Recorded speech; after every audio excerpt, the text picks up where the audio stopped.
दोस्तों, हमारे देश को आज़ाद हुए 76 साल हो गए। अंग्रेजों को गुलामी के जंजीर से हमारे हिंदुस्तान को आज़ाद कराने के लिए न जाने कितने वीर सपूतों ने बलिदान दिया, तब जाकर के हमें आज़ादी मिली।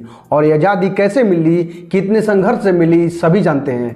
लेकिन हमारे देश को अंग्रेजों ने कैसे गुलाम बना लिया, इसके बारे में भी जानना चाहिए। आखिर अंग्रेज भारत क्यों आए, कैसे आए और फिर कैसे हमारे पूरे हिंदुस्तान को गुलाम बना लिया, आइए जानते हैं इस वीडियो में।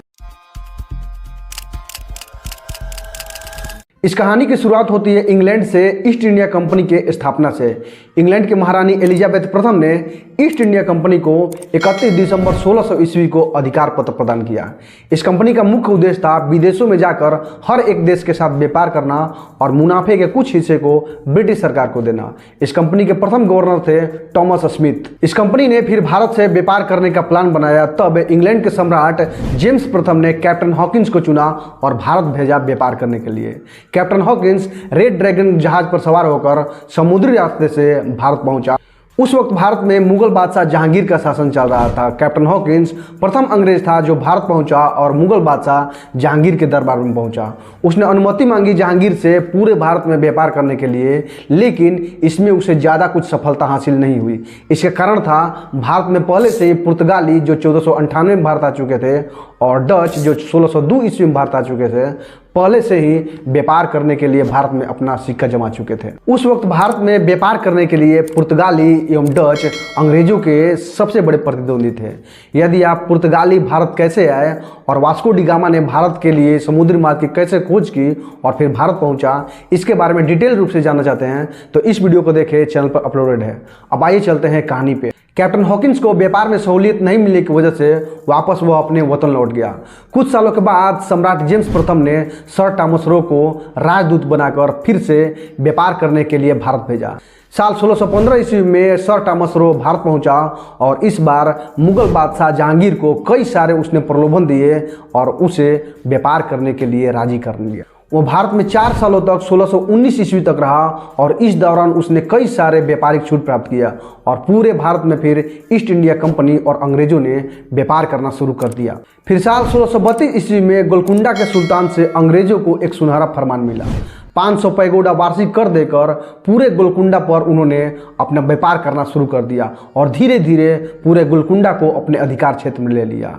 अंग्रेज भारतीय सुल्तानों को पैसों के लालच देते गए और धीरे धीरे उनके हर एक इलाके पर अपना प्रभुत्व स्थापित करते गए। इसके बाद साल 1639 ईस्वी में एक अंग्रेज फ्रांसिस डे ने चंद्रगिरी के राजा से मद्रास पट्टे पर लिया और वहाँ सेंट फोर्ट जॉर्ज एक किला बनवाया जो आगे चल करके कोरोमंडल तट पर अंग्रेजों का मुख्यालय बना और फिर धीरे धीरे मद्रास भी अंग्रेजों के कब्जे में हो गया। फिर साल 1651 ईस्वी में बंगाल के शासक शाह सूजा ने अंग्रेजों को एक व्यापारिक छूट की अनुमति दी। इस अनुमति को निशान कहा गया है। यहीं पे साल 1698 ईस्वी में 3 गांव सूतानुती, कालीकट एवं गोविंदपुरी की जमींदारी अंग्रेजों ने 1200 रुपये में प्राप्त की, जो आगे चल करके यही 3 गांव कोलकाता नगर कहलाए, जिसकी नींव जॉब चार्नर ने रखी थी। और फिर पूरे बंगाल पर धीरे धीरे अंग्रेजों ने अपना कब्जा शुरू कर दिया। उस वक्त भारत में अंग्रेजों के लिए पुर्तगाली एवं डच व्यापारिक प्रतिद्वंदी थे, लेकिन फिर साल 1664 ईस्वी में फ्रांसिस भी भारत आए। तब तीनों देश अंग्रेजों के लिए सबसे बड़ी चुनौती बन गए। अंग्रेज चाहते थे इन तीनों देशों को भारत से भगाकर अकेले ही पूरे भारत में व्यापार करना और राज करना। इसके लिए उन्होंने अपने सैन्य संगठन बढ़ाते गए और कूटनीति भी अपनाया। सबसे पहले उन्होंने पुर्तगालियों को चुना व्यापारिक अंकुश लगाने के लिए। साल 1661 ईस्वी में पुर्तगाली राजकुमारी कैथरीन ऑफ ब्रेगेंजा से ब्रिटेन के राजकुमार चार्ल्स द्वितीय ने विवाह कर लिया। वैवाहिक रिश्ते में बांध करके पुर्तगालियों को अंग्रेजों ने अपने बस में कर लिया। पुर्तगालियों ने चार्ल्स द्वितीय को बम्बई दहेज के रूप में प्रदान किया। फिर चार्ल्स द्वितीय ने बम्बई को ईस्ट इंडिया कंपनी को 10 पाउंड वार्षिक किराए पर दे दिया। इस तरह से बम्बई को भी ईस्ट इंडिया कंपनी और अंग्रेजों ने अपने बस में कर लिया। डचों एवं अंग्रेजों के बीच व्यापार को लेकर हमेशा लड़ाई होते रहा, लेकिन साल 1759 ईस्वी में बेदरा के युद्ध में अंग्रेजों ने डचों को बुरी तरह से पराजित हुआ। इस युद्ध के बाद डचों का भारत में अंतिम रूप से पतन हो गया और उन्हें भारत छोड़ करके जाना पड़ा। अंग्रेजों का भारत में व्यापार के वर्चस्व को लेकर फ्रांसीसियों के साथ भी हमेशा युद्ध होते रहा।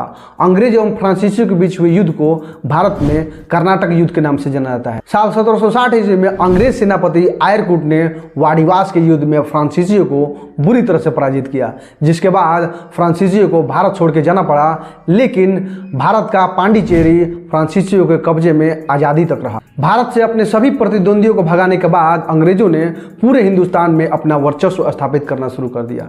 उस वक्त पूरे हिंदुस्तान में मुस्लिम सुल्तानों का आधिपत्य था और वे रंगरलियां मनाने में व्यस्त थे।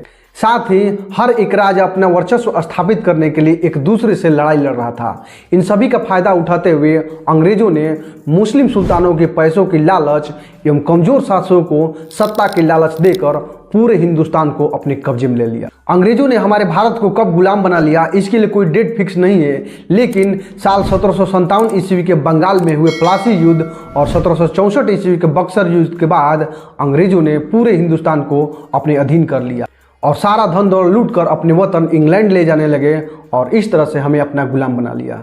दोस्तों, आपकी क्या राय है कमेंट करके जरूर बताएं और वीडियो नॉलेजफुल लगे तो लाइक शेयर सब्सक्राइब जरूर करें। धन्यवाद।